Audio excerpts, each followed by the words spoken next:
کہانی ایک ایسی دنیا سے شروع ہوتی ہے جہاں بہت سے لوگوں کے پاس جادوئی طاقتیں ہوتی ہیں۔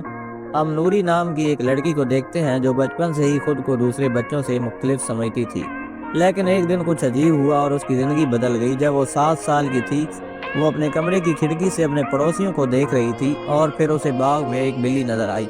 اسی لمحے اس کی مونچھیں اچانک بڑھنے لگیں اور اس نے بلی کا روپ لے لیا۔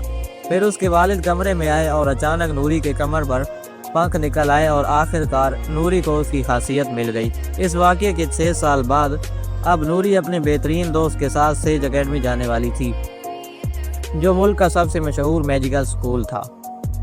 نوری کی بہترین دوست رائنا آگ پر قابو پانے کی صلاحیت رکھتی تھی۔ اس میں کافی صلاحیت تھی، لیکن اسے خود پر یقین نہیں تھا، جس کی وجہ سے وہ اکثر پیچھے رہ جاتی تھی۔ لیکن نوری نے اسے ہمیشہ یہ احساس دلایا کہ وہ جو چاہے کر سکتی ہے۔ خیر، نوری بھی اپنے اختیارات پر قابو نہیں پا رہی تھی۔ در حقیقت وہ جب بھی جانور کا روپ دھار لیتی، اکثر 2-3 جانوروں کو مار دیتی تھی۔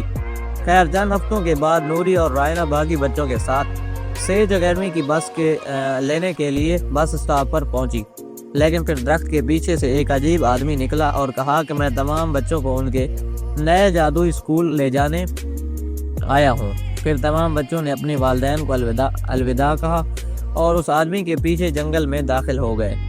کچھ دیر چلنے کے بعد انہیں ایک پورٹل ملا جو انہیں سیدھا سیج اکیڈمی لے گیا۔ بٹ پہلے اس پورٹل میں گیا اور جلد ہی نوری اور رائنا کے ساتھ باقی بچے بھی پورٹل میں داخل ہو گئے۔ وہاں پہنچتے ہی انہیں معلوم ہوا کہ ان کے فون اسکول میں کام نہیں کر رہے ہیں۔